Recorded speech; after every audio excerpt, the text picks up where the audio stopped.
Palabra del Señor. Por la fe, Moisés, cuando nació, fue escondido por sus padres por 3 meses, porque le vieron niño hermoso y no temieron el decreto del rey. Por la fe, Moisés, hecho ya grande, rehusó llamarse hijo de la hija de Faraón, escogiendo antes ser maltratado con el pueblo de Dios que gozar de los deleites temporales del pecado, teniendo por mayores riquezas el vituperio de Cristo que los tesoros de los egipcios, porque tenía puesta la mirada en el galardón.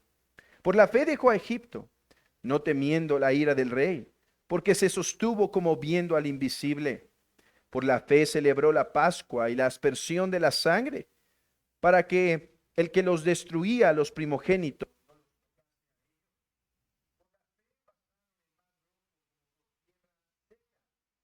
e intentando los egipcios hacer lo mismo, fueron ahogados. Esta es la palabra del Señor. Oremos. Padre, te damos gracias por esta mañana, Señor, por lo que nos has dado, por los cantos, Señor, por tu bendición. Queremos pedirte, Padre, que tengas también esta palabra que se hablará el día de hoy, razones de tu pueblo, para llegar, Señor, a sus necesidades. Sé tú con nosotros, Padre. Bendícenos con tu presencia por los méritos de Jesús. Amén. Podemos sentarnos.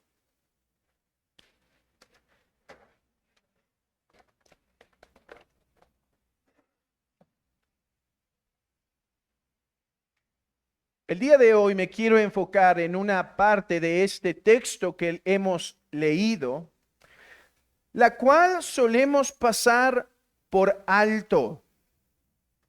Regularmente cuando leemos el capítulo 11, conocido como el Salón de la Fe o los Héroes de la Fe, el Salón de la Fama, recuerden que yo decidí llamarlo los ancestros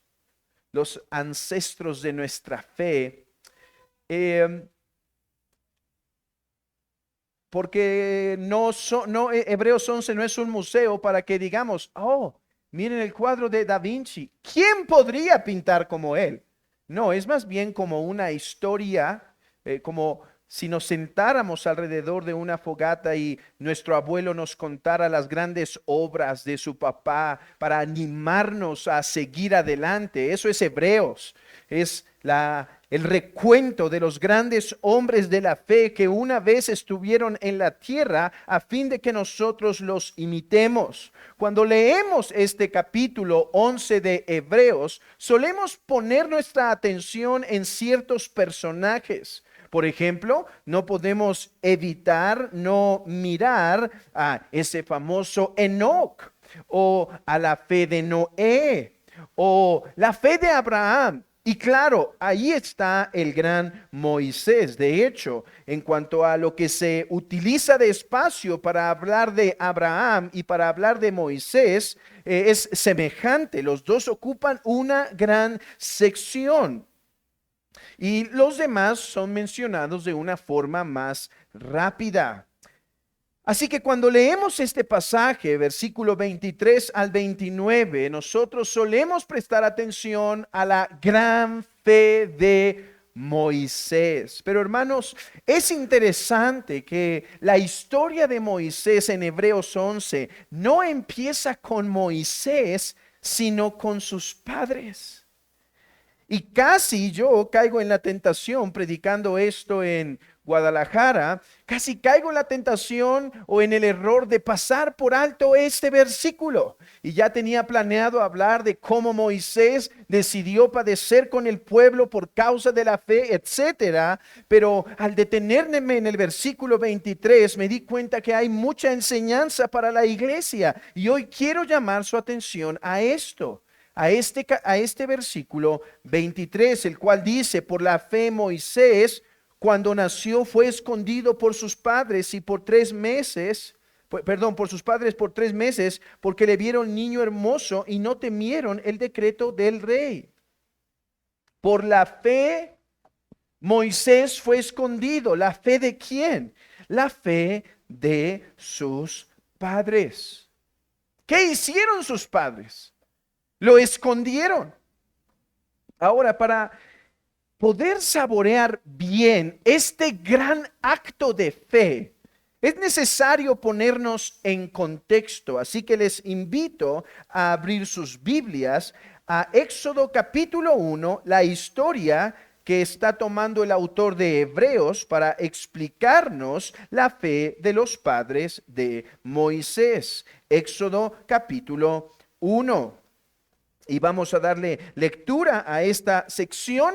En unas partes yo estaré leyendo, en otras estaré simplemente parafraseando para hacer esto más dinámico y no tomarnos tanto tiempo en la lectura. Pero lo que nos interesa en este capítulo 1, es a partir del versículo 6. Recuerden lo que ocurre. Muere José y toda esa generación, y los hijos de Israel estaban fructificando, estaban multiplicándose. Entonces llega un nuevo rey a Egipto y este rey se preocupa. ¿Por qué? Porque si Israel está prosperando el número, en cualquier momento Israel se podía rebelar o unir con uno de los enemigos de Egipto y entonces derrocar al gran imperio de Egipto. Así que el rey tiene que dar unas indicaciones. Dice versículo 8, entre tanto se levantó sobre Egipto un nuevo rey que no conocía a José y dijo a su pueblo: aquí el pueblo de los hijos de Israel es mayor y más fuerte que nosotros. Ahora pues seamos sabios para con él. ¿Qué hacen siendo sabios para con ellos? Bueno, les empiezan a dar cargas pesadas. Versículo 11, entonces pusieron sobre ellos comisarios de tributos que los molestasen con sus cargas y edificaran para Faraón las ciudades del almacenaje, Pitón y Ramesés. Pero cuando más los oprimía, esto es semejante a lo que ocurre en Hechos, mientras más los oprimían, más fructificaban. Hermanos, estos métodos políticos hay en nuestros días, por ejemplo, horarios largos de trabajo, por ejemplo, lo que vemos en Cuba, donde las personas tardan mucho para conseguir alimentos y demás, son estrategias políticas sumamente viejas, porque cuando el hombre tiene que usar el 90% de su día para poder conseguir el alimento para vivir, entonces cuando el hombre podrá pensar en un mejor estado, en una mejor vida, en un mejor estatus. Así también hacía Faraón, los castigaba con trabajos pesados para que estos no pudiesen multiplicarse ni hicieran guerra, pero Dios los bendecía. Versículo 12, pero cuanto más los oprimían, tanto más se multiplicaban y crecía, de manera que los egipcios temían a los hijos de Israel. Y los amargaron, dice la escritura, con dura servidumbre. Entonces el rey de Egipto, al ver que estas cargas pesadas no estaban funcionando para detener el crecimiento poblacional de Israel, se le ocurre otra idea. ¿Y cuál es? Habló el rey de Egipto a las parteras de las hebreas, una de las cuales se llamaba Cifra y la otra Fua, y les dijo: cuando asistáis a las hebreas en sus partos y veáis el sexo, si es hijo, matadlo, y si es hija, entonces viva. Hermanos, el aborto no es algo nuevo. Y el aborto nunca debe verse como algo que se está haciendo por beneficio de la mujer o beneficio de la sociedad. El aborto siempre es el beneficio de unos. Aquí el aborto era en beneficio de Israel. Mandaban matar a estos niños con tal de controlar y mantener un buen estatus. Asimismo, en nuestros días las cosas ocurren. Preguntaba a una de mis niñas cuando hacíamos el devocional el sábado el sábado antes de que yo predicara esto en Guadalajara, y preguntaba: ¿y por qué mataban a los niños? Hermanos, mataban a los niños porque los hombres son los que llevan la fuerza en la guerra, son los que llevan la iniciativa en la guerra, es cierto. Se escucha de algunas mujeres guerreras, pero lo común es que el hombre haga la guerra. Por eso se preocupan por matar a los niños. Pero estas mujeres temían a Dios más que a Faraón. Entonces, cuando el plan no funciona, ellas le dicen, mira, Faraón, nosotros lo estamos intentando, pero ¿qué crees? Ellas son muy buenas para parir. Antes de que nosotros lleguemos, ya tienen al niño y lo apartan de nosotros. Estoy parafraseando la historia. Bueno, aquí hay una pregunta y no me voy a meter a responderla en este momento. Es sobre si estaban mintiendo estas dos mujeres o no. Yo creo que hay una forma de decir que no estaban mintiendo, aunque estaban haciendo algo totalmente en contra de la ley de Faraón. Yo creo que lo que ellas hacían era algo quizás semejante a esto. Oigan, ya van a ser un hijo de las hebreas. Y entonces ellas tomaban todo su tiempo, se preparaban su cafecito, pasaban al Starbucks por su dona antes de llegar, y cuando llegaba, ya nació. Bueno, no sabemos qué técnicas usaban, pero estas mujeres temían al Señor. Hermanos, y aquí quiero hacer un paréntesis y mencionarles que Dios no va a olvidar a todos aquellos que han servido y beneficiado al pueblo de Dios. Dios no va a olvidar los nombres de los que han servido a su pueblo. Y aquí están estas dos mujeres que se decidieron imponer en contra de las leyes. Mis hermanos, esto es algo que pronto va a pasar en nuestra sociedad, en donde tendremos que defender la vida, en donde tendremos que pararnos a favor de la vida y en contra del aborto y denunciarlo como un pecado atroz. Imitemos la fe de estas dos mujeres que temían más a Dios que la ira del faraón, que temían más dañar a un ser humano que llevaba la imagen de Dios que ofender a ese gran rey. Vean, hermanos, la fe de estas mujeres. Estas mujeres veían al bebito indefenso y decía, esto es más digno que ese hombre en el trono que nos manda a hacer cosas atroces. Bueno, entonces ocurre algo, hermanos, ocurre algo, ya que no están funcionando ni Cifra ni Fua para el rey de Egipto. Entonces el rey de Egipto pone a hombres a cuidar, a la sociedad pone a cuidarlos unos a otros. Entonces yo me imagino que esto ocurría algo así como, mira, esa mujer hebrea ya está más panzoncita, está a punto de tener un bebé, estemos alerta por si es niño, agarremos al niño y lo matemos. A partir de ahí el pueblo empezó a tener temor. ¿Se pueden imaginar lo que estas mujeres hebreas sufrían en su mente? Porque esconder a un bebé era semejante quizá a lo que ocurrió en los tiempos de Hitler. Era como esconder judíos en tu casa, guardar tu bebé, proteger a tu bebé en el vientre y, perdón, sí, durante el embarazo y después de nacido, hacer cualquier cosa para que no lo mataran, era poner en riesgo tu vida, tu familia, tu estabilidad y demás. Para muchos quizá fue más fácil decir, aquí está, no quiero problemas, mejor lo entrego. Pero eso justamente fue lo que no hicieron los padres de Moisés, sino que ellos escondieron al bebé por 3 meses. Capítulo 2 se nos cuenta que hubo alguien en la familia de Leví que fue y tomó a una hija de Leví. Y bueno, esta concibió y cuando concibió, viéndole que era hermoso, le tuvo escondido por 3 meses. Pero no pudiendo ocultarle más, entonces sabemos lo que pasa. Lo pone en una barquilla, lo pone en el río con la esperanza quizá de que el bebé viviera. Pero ocurre en la providencia de Dios que se lo encuentra, que lo alcanza a ver la hija del faraón. Y esta manda a su sirvienta y le dice, ve a ver qué hay ahí. Y trae y dice que vea un bebé. Y entonces la hermana de Moisés estaba viendo la barquilla desde lejos. ¿Cómo iba? Vio que la agarró la princesa y se acerca a la princesa y dice, ¿qué es? Un bebé. Es un bebé de los hebreos, ¿verdad?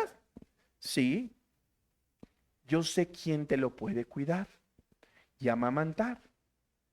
Y cuando crezca, te lo regresa. Y bueno, hermanos, en las paradojas que el Señor nos ha dado, esto es hasta un poco cómico, pero vean lo que pasa. La princesa acepta y se lo da a Jocabed para que lo amamante. Pero lo que me gusta de eso no es solo que en la providencia de Dios Jocabed tuvo a su bebé, sino que en la providencia de Dios hasta le paga la princesa. Dice, bueno, ok, dáselo y yo le pagaré por este servicio. ¿Cuánto tiempo pasó? No sabemos. No sabemos. Pero sabemos algo. Algunos calculan que 8 años, algunos que hasta 12 años ocurría este periodo de crecimiento, porque no solo era amamantarlo, sino educarlo. No sabemos cuánto duró, pero hermanos, sabemos que por la fe, Jocabed guardó a su hijo. Deben saber algo, hermanos.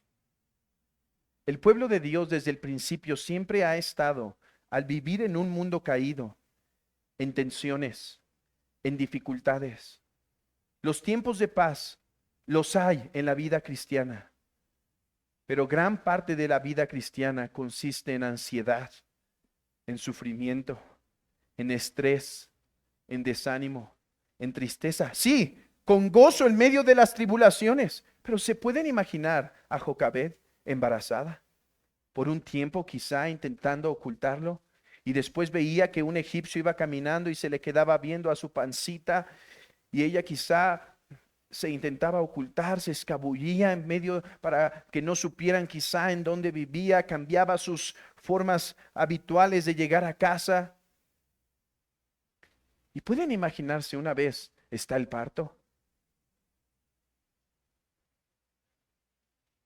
cómo quizá tuvo que sufrir y esforzarse para hacerlo de la forma quizá más silenciosa para guardar a su bebé. Y esos 3 meses, todos dicen que quisiera dormir como un bebé, pues yo no, duermen horrible. ¿Pueden imaginarse el estrés de Jocabed, hermanos? Su bebé llorando y diciendo, "Shh, shh, calla bebé, calla, estás en riesgo". ¿Por qué lo escondió? Bueno, podemos lógicamente deducir que lo escondió porque era su hijo. Porque era su hijo. Porque amaba a su hijo. Porque era carne de su carne y hueso de sus huesos.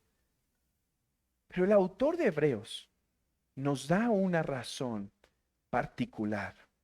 Dice en Hebreos 11:23, por la, por la fe Moisés cuando nació, fue escondido por sus padres por 3 meses porque le vieron niño hermoso. ¿Qué significa esto? Pregunta, ¿significa que Moisés estaba muy bonito? Yo tengo una postura muy sólida, casi esto es una postura teológica. Yo no creo que hay bebé que nace bonito. He tenido 6, bueno, 5, uno en camino, y les puedo decir algo, todos nacen muy feos, hinchados, llenos de cosas feas. Claro, son cosas preciosas, ¿no? Y uno, aunque están feos, los abraza con tanta ternura, pero yo estoy convencido que no hay bebé que nace bonito. Así que no es que lo vio y dijo, qué hermoso. En segundo lugar, si significa que estaba muy bonito, ¿esto quiere decir que si hubiera estado feo no lo hubieran guardado? No creo. ¿Qué significa que lo vio hermoso? Es interesante que Hechos capítulo 7 nos da una pista. Abran sus Biblias en Hechos capítulo 7. Ustedes conocen lo que ocurre en Hechos capítulo 7. Tenemos el sermón, el mega sermón de Esteban al pueblo de Israel, sobre todo a los líderes.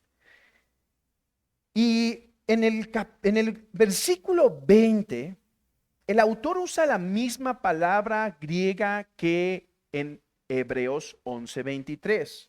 Vean el versículo 20 conmigo.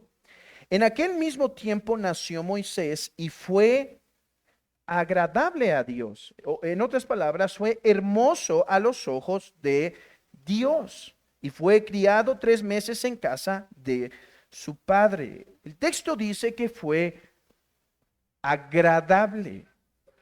¿Qué quiere decir entonces el autor de Hebreos cuando nos cuenta que a causa de la hermosura de Moisés, lo resguardaron? Ahora, déjenme aclarar algo antes de decir lo que significa. Puede ser que Moisés era bonito a los 3 meses, no cuando nació. Pero puede ser que ya a los 3 meses era bonito, hermanos. Vemos que hay líderes en el pueblo de Israel que eran apuestos. Ahí estaba Saúl, ahí estaba David, y Moisés seguramente tuvo que ser un hombre al menos hasta cierto grado apuesto para poder quizás ser ese líder. Puede haber sido que estaba muy feo, pero lo que quiero decir es que no importa si estaba bonito o feo físicamente. Yo pienso que estaba bonito, que Moisés fue un hombre apuesto. Por eso creo que llamó la atención de la hija de Faraón. Pero ese no es el punto del texto. Lo que yo creo que el texto quiere decir cuando dice que lo guardaron los padres de Moisés, que lo guardaron porque era hermoso, es porque lo vieron agradable. ¿En qué sentido, hermanos? Recuerden, esta no es una simple historia de la humanidad, no es un simple mito. La historia de Moisés es una historia que ocurre dentro de una comunidad. ¿Qué comunidad? La comunidad de Israel, el pueblo de Dios. Dios, desde Génesis 3:15, podemos ver que le había dado una promesa al pueblo, diciéndole, bueno, ahora Satanás los ha convertido en sus aliados, pero yo voy a destruir a Satanás y voy a defender a mi pueblo y ustedes van a volver a ser míos. Desde ese momento Dios empezó a hacer un pueblo con la promesa de que aplastaría a la serpiente, de tal manera que cuando nace Caín, se llama he aquí, pensando quizá Eva que era el Salvador. De hecho, noten que el nombre de Eva cambia antes y después de la caída. Antes de la caída era varona, porque del varón fue tomado. Pero después se llama Eva, porque sería la madre de todos los vivientes. A ver, ¿no ya iba a ser la madre de todos los vivientes antes de la caída? Claro, todos iban a proceder de su vientre. Pero ahora se le llama madre de todos los vivientes porque de su vientre vendría el Salvador en última instancia para poder aplastar a la serpiente y así salvar a su pueblo. Desde ese momento estaba la esperanza. Ocurre la muerte de Abel y lo llaman Set, el sustituto. Quizás era este. ¿Y qué pasa con Noé? Lamec, de 180 años. 182 años engendró un hijo y llamó su nombre Noé, diciendo, este nos aliviará de todas nuestras obras y del trabajo de nuestras manos a causa de la tierra que Jehová maldijo. Los piadosos de Israel estaban esperando la promesa de que Dios enviaría a uno que liberaría al pueblo. Recuerden, se hizo la promesa a Abraham que de él saldrían príncipes y reyes, pero no antes de que ocurrieran 400 años de esclavitud. Entonces, en este momento han ocurrido ya los 400 años de esclavitud. El pueblo está expectante. ¿Quién será el libertador? De alguna manera sobrenatural, Amram, padre de Moisés, y Jocabed se enteran, yo creo que por revelación especial. O sea, un ángel pudo aparecerles y decir, guarden a este niño. Él es el libertador. De esa manera es que pudo haberse revelado Dios a los padres de Moisés, y eso es lo que quiere decir cuando dice que lo vieron agradable. Por eso no temieron el decreto del rey. Esto no significa, mis hermanos, que no tenían temor en lo absoluto. Se estaban escondiendo, tenían temor. La valentía no es la ausencia de temor. La valentía es cuando uno, aún teniendo temor, hace lo que es correcto a pesar de su temor. Y así fue como hicieron ellos. Había riesgos. Había riesgos. Si descubrían que este niño había sido guardado, podían matar al niño, podían matar a ellos y podían matar a la familia. Pero hermanos, más importante aún, el Salvador y libertador que Dios había levantado para liberar a Israel de la esclavitud, entonces ya no estaría. Por lo tanto, ellos arriesgaron su propia vida, el bienestar de su familia, su comodidad.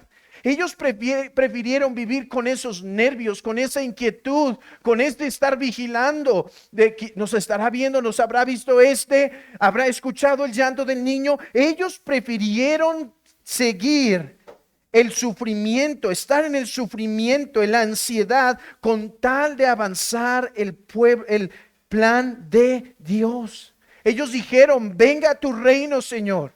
No estamos en este mundo para que venga mi reino, para que vengan mis planes. Estoy en este mundo para que venga tu reino. Y si esto significa incomodidad por un leve de tiempo, que así sea.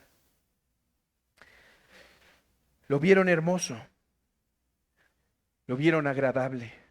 Sabían que este era el libertador del pueblo de Dios. Por eso lo protegieron. Sí, porque era su hijo, pero en primer lugar, porque Dios lo había elegido para que él fuera el libertador de Israel. Lo hicieron por obediencia a Dios.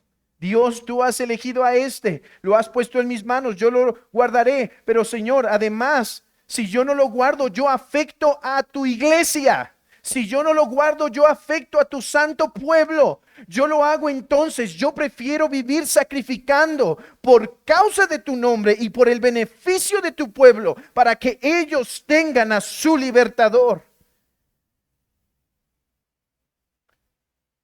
Hermanos, podemos sacar las cuentas, pero es evidente que ellos lo hicieron, Jocabed y Amram, sin ver el fruto. Moisés liberó al pueblo a sus 80 años. Pero ellos lo hicieron con esperanza. Este es el llamado que me has dado. Es por el beneficio de tu pueblo. ¿Cuál es una mente impía? ¿Cómo piensan los paganos? Si el beneficio no lo tengo en esta vida, ¿para qué me esfuerzo? Si el beneficio no es para mí y para mi casa, ¿para qué esforzarme? Pero ¿cómo pensaron los padres de Moisés? Por tu gloria y por causa de tu pueblo, sacrificaremos aunque no veamos lo prometido. Hermanos, déjenme dar unas aplicaciones a la luz de esto. En primer lugar, nuestra fe, nuestra fe puede impactar para bien o para mal a los que están a nuestro alrededor. Déjenme hablar en primer lugar a los padres, a todos aquellos que tienen todavía hijos en el hogar.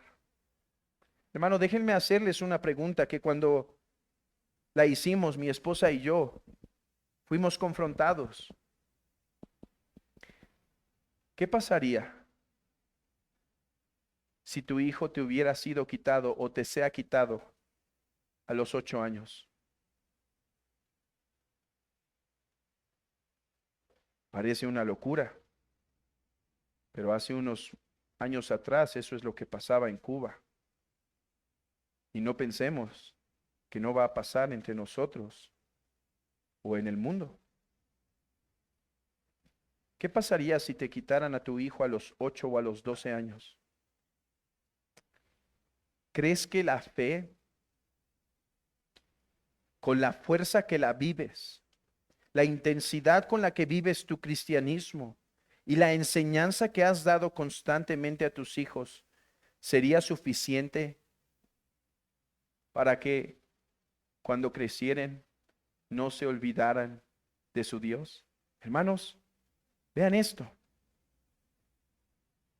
Moisés fue entregado a la hija de Faraón, digamos a los 12 años, pero Moisés jamás olvidó su Dios ni su pueblo,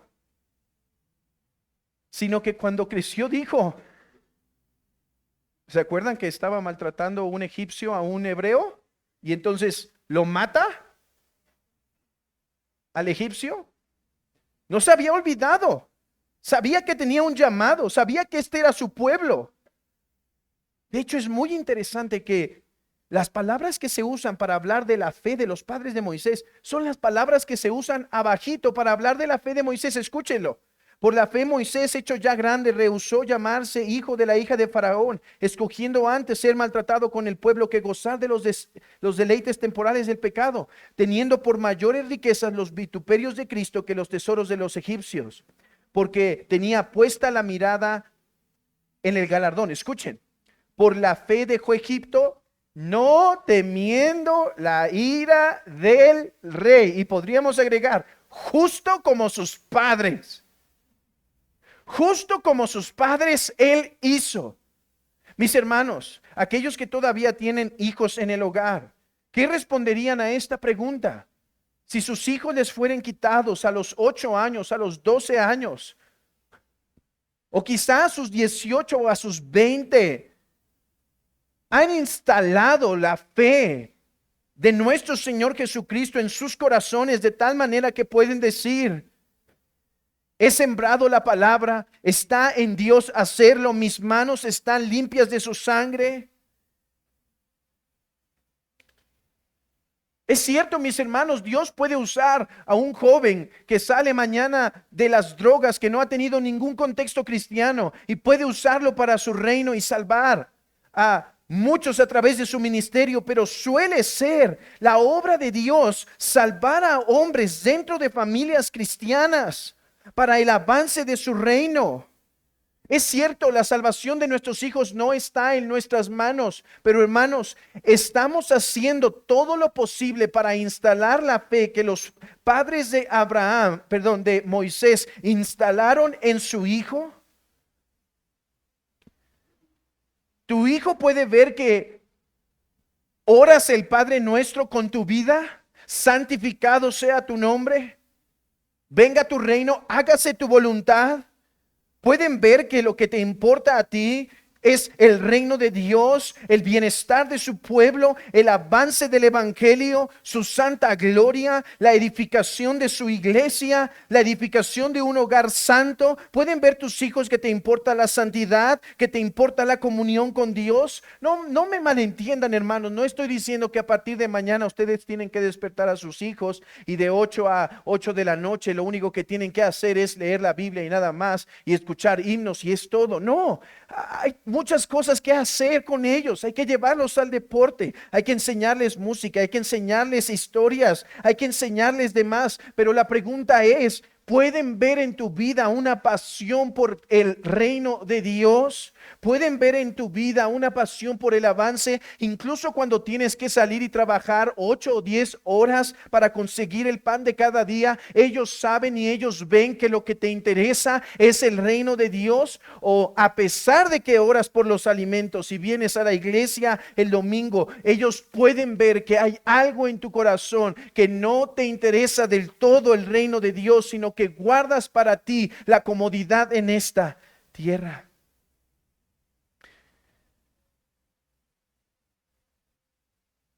Pero habiendo hablado a los padres, ¿qué de todos aquellos que no tienen hijos? ¿A quién Dios ha puesto cerca de ti para que vea una pasión por el reino de Dios? ¿A quiénes estás influyendo con tu vida que pueden notar y ver que te interesa el avance del reino? ¿Es un primo? ¿Es una madre? ¿Es un amigo? ¿Es un trabajador? ¿Son tus hermanos en la fe que con tu fe los puedes animar para que sigan adelante? En segundo lugar, hermanos, quiero animarlos con esto. Dios se complace en usar medios ordinarios para hacer cosas extraordinarias. Hermanos, ¿por qué Dios no simplemente mandó un campamento de ángeles alrededor de la casita de Amram y Jocabed? Porque Él se complace, hermanos, en usar medios frágiles para mostrar su gloria y su poder. William Perkins pregunta, ¿por qué Dios no mandó a un ángel para proteger a Moisés?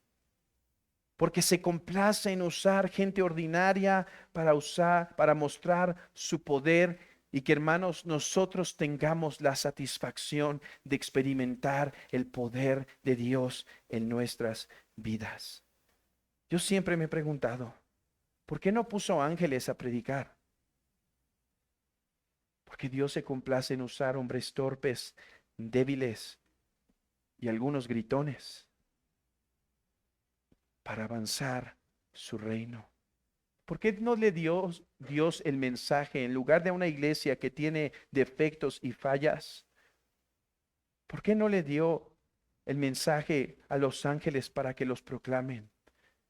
Para que su iglesia experimente el poder de Dios. Hermana, ¿puedes ver que el trabajo de Jocabed fue un trabajo que Dios no olvidó? ¿Qué hacía? Bueno, ella levantaba temprano, alimentaba temprano al bebé, lo nutría, le cantaba. Cuando ya creció, lo despertaba a su hora, le contaba historias de la obra de Dios. Quizá el padre llegaba, dictaban quizá el Shema: oye, oh Israel, Jehová nuestro Dios, Jehová uno es, si es que lo tuvo hasta los 8, 12 años. ¿Pueden ver, hermanos, hermanas, que estos eran hombres ordinarios? Amram haciendo su trabajo, Jocabed haciendo su trabajo, pero cumpliendo la ley de Dios en medio de ello. Y Dios los recuerda por haber sido fieles en lo que estaban haciendo. Hermano, no tienes que ser misionero o pastor para hacer la obra de Dios. Siendo un cristiano que tiene un devocional constante, una comunión con Dios, siendo un cristiano que intenta someter sus pasiones y su carácter para dar testimonio en su hogar, siendo un cristiano que da testimonio en el trabajo, siendo un cristiano que da un testimonio en la escuela, siendo un cristiano, un miembro fiel de la iglesia local, son los medios por los cuales Dios hace grandes cosas. No fue por medio de un hombre muy sencillo que Dios obró la salvación de Spurgeon? Dios se complace en usar medios ordinarios. Y déjenme acabar con esto. Moisés fue precioso para Amram y Jocabed, y ellos arriesgaron porque sabían que tenían al libertador en sus manos. Hermanos, no podemos leer esta historia sin ver la referencia con Jesús. Jesús también fue escondido. Jesús corría riesgos en su vida. Jesús era el gran libertador. Jesús fue rechazado por su pueblo. Jesús tuvo que ser preparado en el desierto. Hermano, yo sé que Jesús es precioso para ti. ¿No dice eso Primera de Pedro capítulo 2? Para vosotros los que creéis, Él es precioso. Pero mi amigo, la pregunta ¿es Jesús precioso para ti? Porque dice la Escritura que para los que no creen es un estorbo, es una piedra de tropiezo, es algo que ni siquiera es deleitoso ver. Mi amigo, ¿es Jesús precioso para ti? No solo cuando está en ese establo. No solo si es precioso Jesús para ti cuando camina sobre las aguas, cuando enseña con autoridad, cuando hace milagros. Déjame preguntarte, ¿es el Jesús crucificado precioso para ti? Porque es lo que dice Pablo: lejos esté de mí de engloriarme, sino en Jesucristo y en este crucificado. Muchos a lo largo de la historia han hablado del nacimiento de Jesús, de los milagros de Jesús, de las enseñanzas de Jesús, y han reconocido qué buen filántropo fue un hombre que amaba a otros hombres mucho. Pero la razón por la cual Jesús vino fue para hacer lo mismo que Moisés, libertar a su pueblo. Pero la diferencia es que Moisés libertó al pueblo físicamente, mientras que Jesús libertó al pueblo espiritualmente. Por eso es que fue crucificado. La pregunta no es si te agradan las enseñanzas de Jesús. La pregunta es si encuentras belleza y hermosura en el crucificado. Es aquel hombre que fue golpeado, escupido, coronado con una corona de espinas, levantado de la tierra en una cruz, sangrante, con su rostro desfigurado, con su cuerpo lastimado, que gemía: tengo sed, que gemía: Dios mío, ¿por qué me has abandonado? Es esa imagen, es ese Jesús precioso para ti, porque para nosotros los cristianos lo es la esperanza de nuestras almas, es el gozo de nuestro corazón, porque por sus heridas nosotros fuimos sanados, porque no se quedó en esa cruz, sino que resucitó y se levantó de los muertos y ahora vive por los siglos de los siglos. Mi amigo, ¿es ese Jesús precioso para ti? Porque como decíamos de Amós, es la única manera en la cual tú puedes ser salvo. Si ese Jesús, si ese crucificado es hermoso para ti. Pero iglesia, yo sé que Jesús es hermoso para ti, porque por Él fuiste salvado. Pero, ¿sigue siendo tan hermoso Jesús para ti como al principio?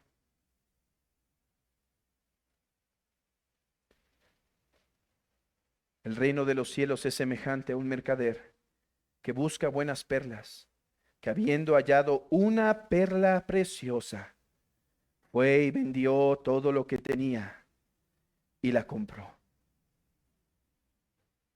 La pregunta no es si Jesús es precioso para ti, querido hermano.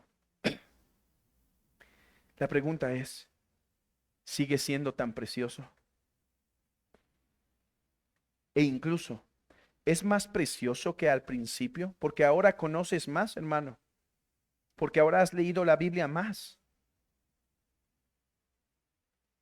¿Es este Jesús todavía tan precioso como para sacrificar por Él, como para ser consolado por Él en medio de las difíciles circunstancias. María vio precioso a Jesús y María y José arriesgaron su vida por Él. Esa mujer que le vio al entrar a casa, agarró un frasco caro de alabastro y lo derramó sobre él. Una enjugó sus pies con lágrimas y sus cabellos. Hermano, ¿qué estás arriesgando por Jesús? En donde Dios te tiene, a lo que Dios te ha llamado, ¿qué cosa estás arriesgando por Jesús? ¿Qué cosa estás sacrificando por Él? ¿Estás sacrificando comodidad? ¿Unas horas de sueño? ¿Unas horas más en las rodillas por el avance del reino? ¿Un desprendimiento más de tu dinero para el avance del reino? ¿Una disciplina constante en la edificación de tu casa?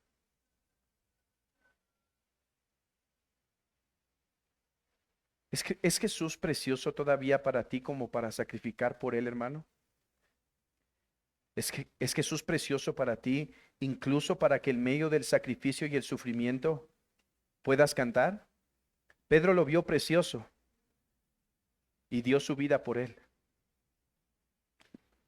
2 apóstoles fueron encerrados en la cárcel y cantaban porque se tenían por dignos de se tenían por dignos de poder padecer por causa del evangelio.